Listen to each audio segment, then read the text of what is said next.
Now, Rock Talk with Mitch Lafon. We are speaking with Zack, Bair. The new single is Ordinary Girl, and of course the EP is out now, same name. And we are also going to talk about the National Suicide Prevention Month, which is September. So we're done in September. We're moving into October, but we can never talk enough about prevention. It is one of the greatest tragedies in our human existence, and we need to put an end to it. But as we say in Montreal, bonjour, Zack. How are you? Bonjour, Mitch. How are you? I'm doing great. Thanks for having me. Yeah, I'm surviving, as we say, in these very strange times. I'm actually homebound until September of 2021. So it's what? Oh my Lord. Yeah, so I'm doing everything online these days. It's quite interesting to just sort of, wake up, go get a coffee, come back and sit in front of this computer, go downstairs, get a coffee, go it's like 8 to 5 every day of just staring at a computer all day long. But here we are. Let's talk about this single and, of course, the National Suicide Prevention Month.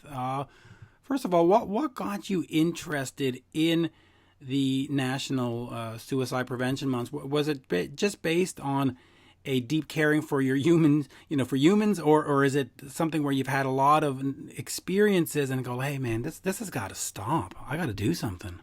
I'm going to say it's a little bit of both, really. I actually wrote the song Ordinary Girl a long time ago, a number of years ago, for a young woman who was considering suicide, and she ended up not following through with it after she got surrounded by love and support. And I kind of shelved the song in demo state for a really long time. And then last year, we lost a young employee at one of my music venues to suicide. She was only 28. And, it was devastating. Nobody really expected it. She didn't show any outward signs that she was suicidal whatsoever. And, it hit me really hard and got me thinking about getting the song finished and really working it. And then the pandemic hit, and my company that I work with, we worked with Rob Thomas all last year recording his shows, and we were actually supposed to go out with Rob Thomas this summer. With Matchbox 20 this summer, and everything came to a screeching halt. And I had all this time on my hands, and I'm like, I think I'm just gonna get this EP and the single done and take advantage of the fact that there's a lot of people in the music industry that had more time on their hands than they wanted. So I called my buddy Skid Mills up in Nashville, who is an accomplished producer. I was working with Saving Abel and Three Doors Down and 12 Stones and a bunch of other really good bands. And he wasn't really particularly busy because he had some bands on him. So we went in and knocked this thing out. And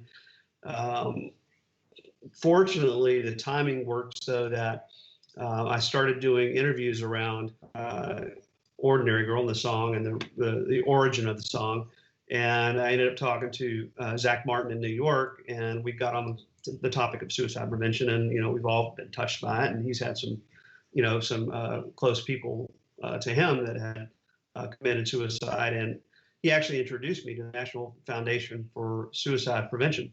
And after getting with them, I decided, hey, I'm gonna donate 20% of Ordinary Girl and 20% of the EP to the foundation, and really try to leverage this to reach out to folks and let them know that there are organizations available and there are people available that will help you if you're in a time of need. And that's really as straight ahead as you can get. I mean, I've had experiences. Obviously more than one person I've known has unfortunately killed themselves, and it doesn't get, it just doesn't get any better with time. It's just still the same. It's an awful feeling. Why do you think that in 2020 it's still such a stigma? If you come to somebody and you say, hey man, I'm feeling suicidal, most people will go, ooh, stay away from so-and-so, he's crazy. And it's just like, well, no, they're reaching out for help.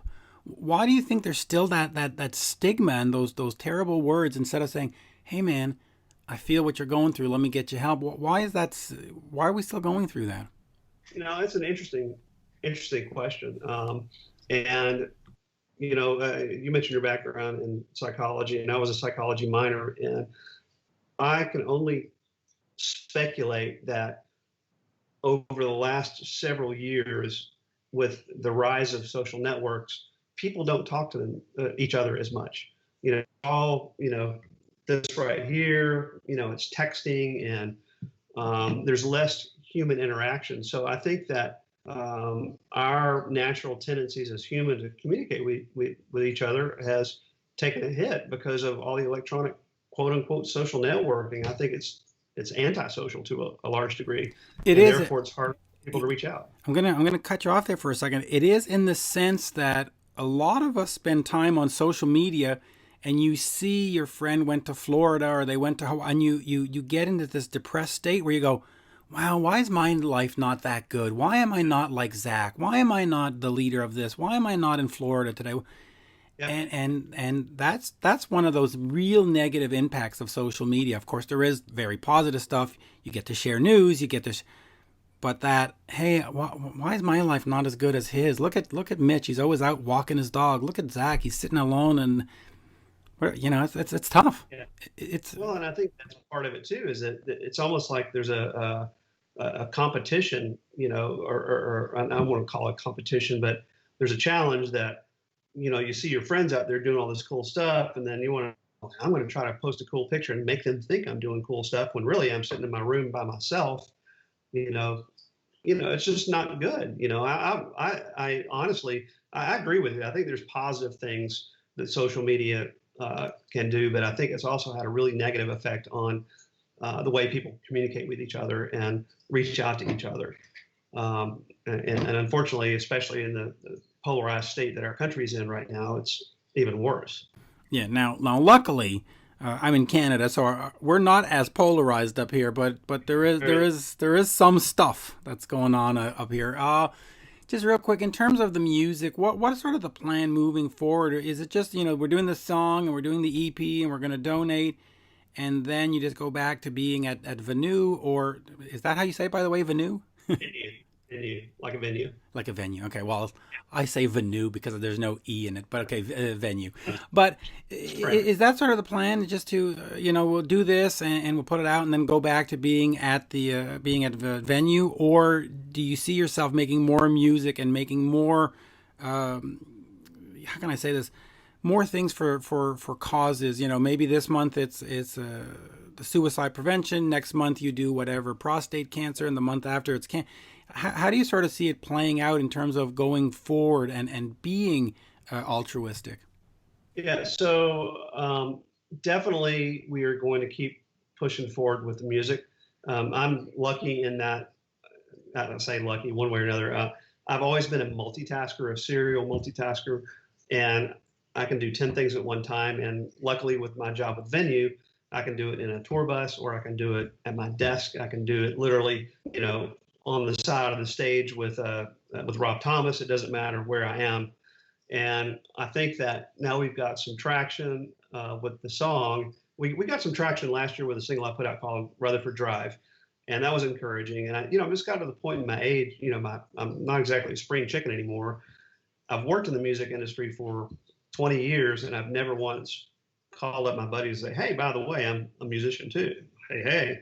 But I got to the point where I'm like, you know what, I am going to do that. I've got some music in the can, and we want to put it together and go out and play shows and see where we can take this thing. So we're absolutely, assuming that next year opens back up again, we hope to go out and do some shows and hopefully leverage some of the relationships I have with many of the bands that we've worked with before on the professional side to get out there and do good stuff. And, I think, for the time being, I mean, my focus in terms of advocacy is really suicide awareness, prevention, and mental health. Because, we all know people that do have mental health issues. And again, it's not a stigma. It's just like anything else that's a physical ailment. It just happens to be in your brain, and I think that the more that we can talk about it and make it an open discussion, an open topic, the more that we can have a positive effect on it. And really 90% of the songs on the EP, 99% probably, are all uplifting kinds of songs of hope and positive messages. There's only one on there that's a little bit dark, but the rest are all positive, and Are that's all generally the vein that I write in. Yeah, which is good. And I have to say, on my side, a couple of years ago, I came to the house and I found my brother having tried to commit suicide, lying on the floor with pills all around him, Oh, geez. and that was exceptionally traumatic. Imagine. It hits you, and it's strange. No, yeah, excuse if I'm not using the right words, but my mom came and said, "Oh, he's lying on the floor," and I was like, "Well, why are you talking to me? Why are you not calling 911?" So there's the confusion, and there's the anger, and there's the trauma, and then there's the don't talk about it to the neighbors because we don't want anybody to know. And I've always thought, well, maybe we should know so that they can look out for signs. Maybe they should be aware so that they can say, "Hey, how you doing?" Maybe so that people could reach out and care and not. I don't know. There's just this desire to make it a dirty little secret, and it's like, don't do that. Sorry for I the dog. had years ago when I was playing in my band in Houston and No Control, and I had just moved to Dallas, and so my guys in my band were coming back up and forth to Dallas and were staying with me. And there was a young kid in my band. I can't remember his name. I feel bad. This is like '95 or something, right? And all the guys were staying at my place, and I would have to go to work and come back and whatnot. And one of the people that was staying there was this young kid, and literally probably 5 to 10 years after everybody stayed there and hung out, I found out this kid tried to hang himself at my place while I was gone. Nobody told me about it. And the way I found out is because I was told that he did succeed in hanging himself at some point in Houston, and he unfortunately ended his life. But I mean, it's kind of the same situation. I mean, none of my band guys told me like, hey, this guy, literally tried to off himself in your place while you're at work.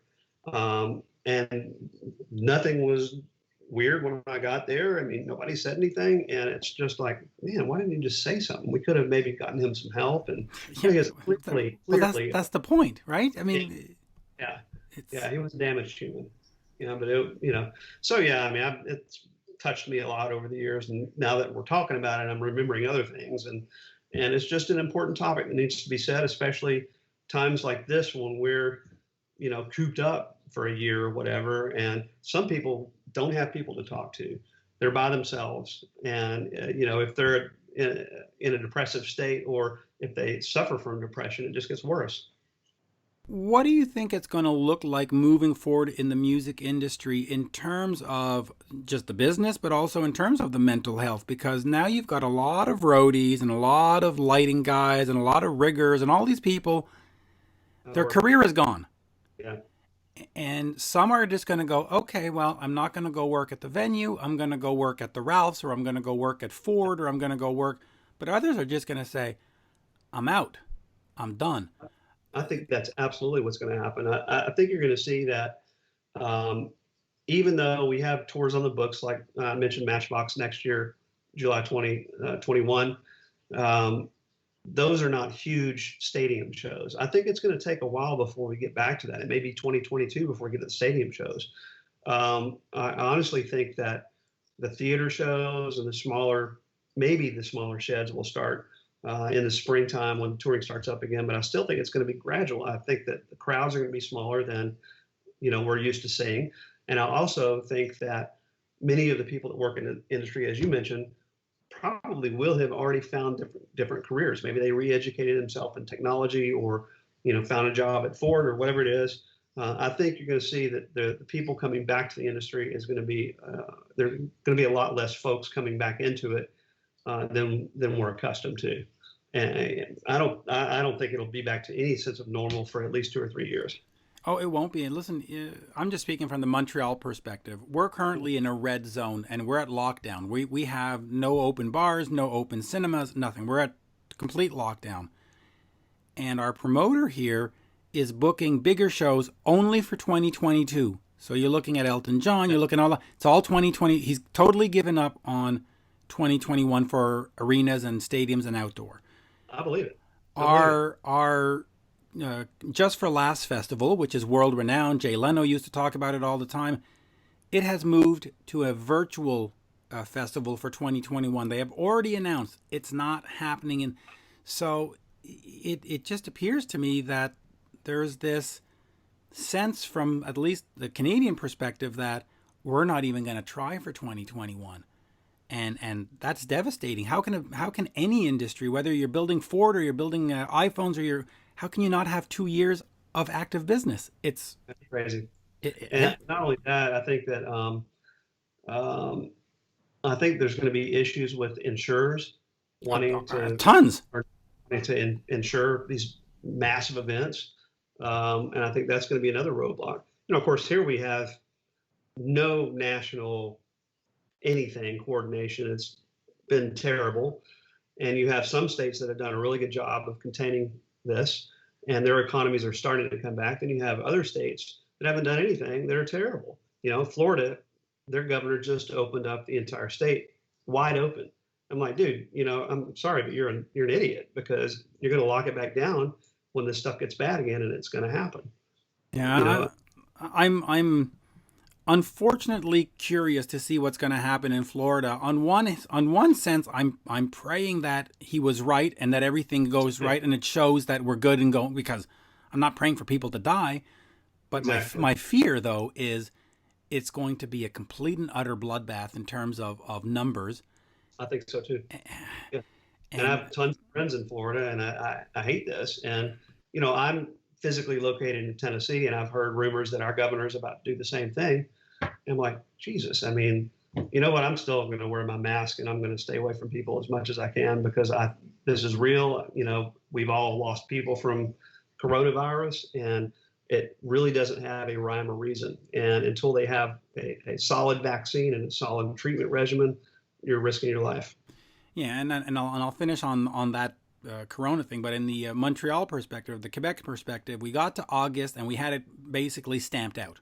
We were getting 0 deaths for days and all of a sudden we had shows, 250 people, and bars could be wide open. And here we are heading into October, and we're in a red zone with thousands of cases a day. 600 schools have cases of kids, over 1,000 students.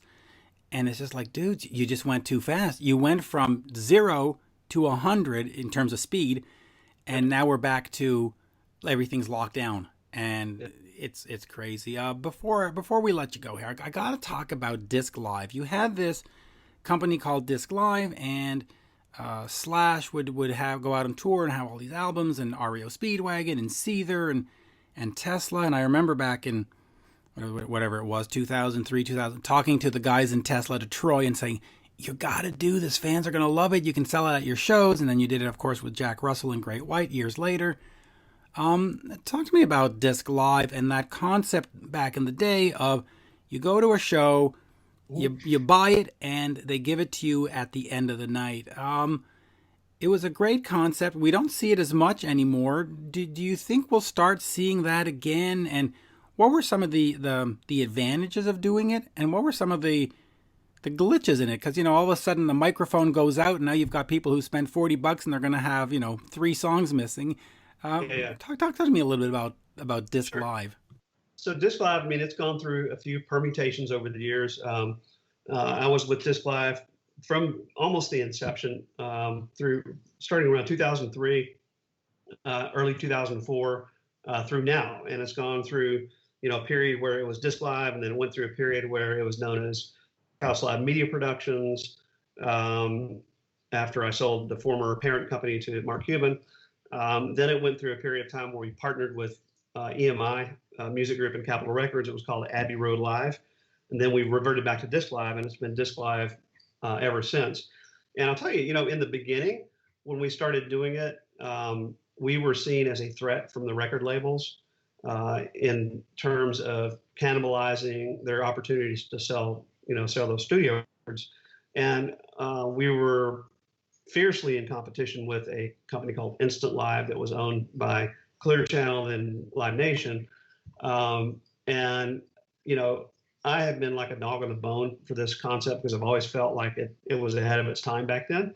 And as the years have gone by, More artists have been amenable to working with us. It's still not to the point where I'd like it to be, but nowadays you go to a concert and you can't see past the guy in front of you because they're holding the phone up, taping the concert. So our pitch has been the last few years is like, look, these folks are out there recording your band and posting sub quality material. You're not having any benefit from that whatsoever. We have a solution. Not only do we have the Disc Live physical solution, but we have Set.fm, which is our digital mobile solution where we can actually send the content to your mobile device as you're walking out, which is really cool. So it's evolved a little bit, but what I found to be really super interesting is that there is still a huge appetite for high quality collectible CD products. We sold a ton last year when we were out with Rob Thomas. In the last couple of years, we worked with everybody from Patti Smythe and Scandal to King's X. Of course, Rob's probably our biggest, but years prior to that, I did 110 shows with probably one of my favorite artists of all times, Peter Frampton.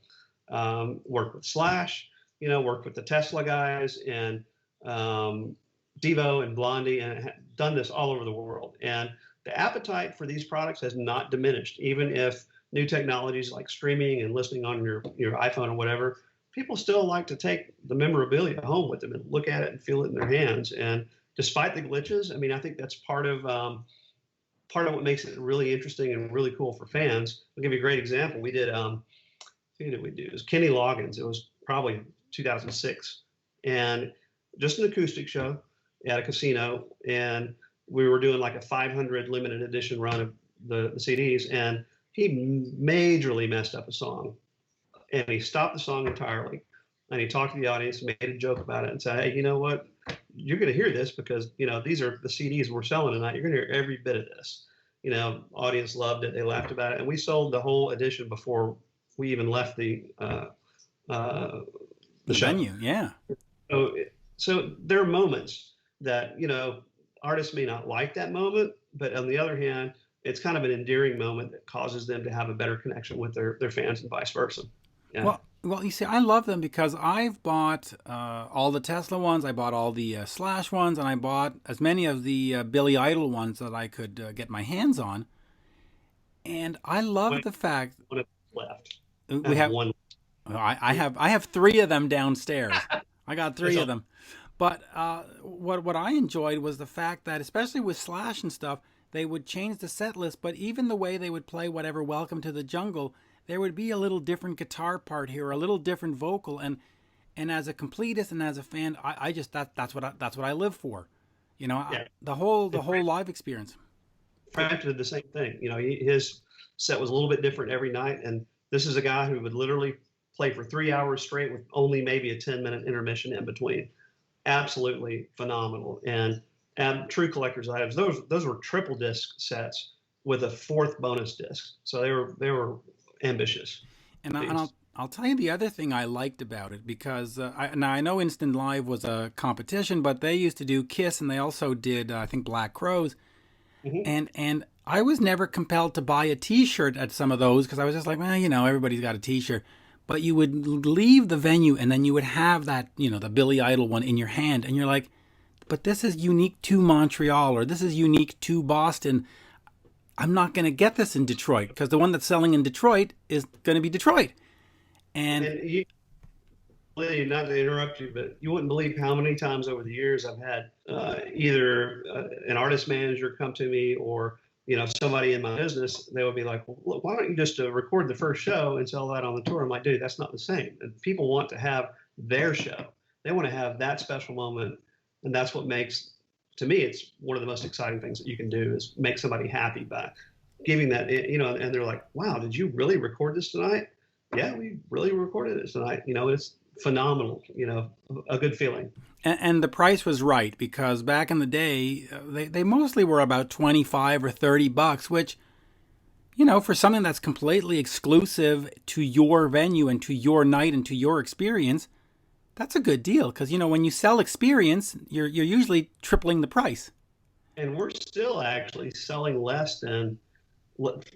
for less than you pay for a T-shirt. I mean, it's a great deal. And For Matchbox 20, we partnered with Ticketmaster, and when you buy your tickets to the show, you have the opportunity to purchase a CD upon checkout, and that's been really a boon, because people, crap, I can take my show home with me. I might as well go ahead and get it now, and then they still show up at the show and buy T-shirts. So it's the best of both worlds. It's both because they forgot that they bought the CD and then they get both. But there you go. Real quick, in terms of Ordinary Girl, how has the song been doing for you at radio and out in the market? It's starting to catch on. Luckily we did Rutherford Drive first, which is really more AAA kind of stations than rock, and that was the idea. I wanted to reel in, new fans and grow our fan base before we got to the heavier rock stuff. And so far, I think we're in about 20 to 25 markets and growing. And everybody seems to love the song. I love the song, so hopefully it'll continue to be pushed out there. Yeah, I hope so too. And just remind the folks, you can check out set.fm, vnue.com, and dislive.net for all this stuff that we've talked about. Zack, an absolute pleasure. We've known each other for many, many years, but we've actually never seen each other face to face. It's always been through the internet. I know, it's bizarre. This is great, man. So it's absolute pleasure. Absolute pleasure. And there you go. Thank you. And as we say in Montreal, merci beaucoup. Merci beaucoup. Have a good one. There you go. Perfect. Let me turn off the recording.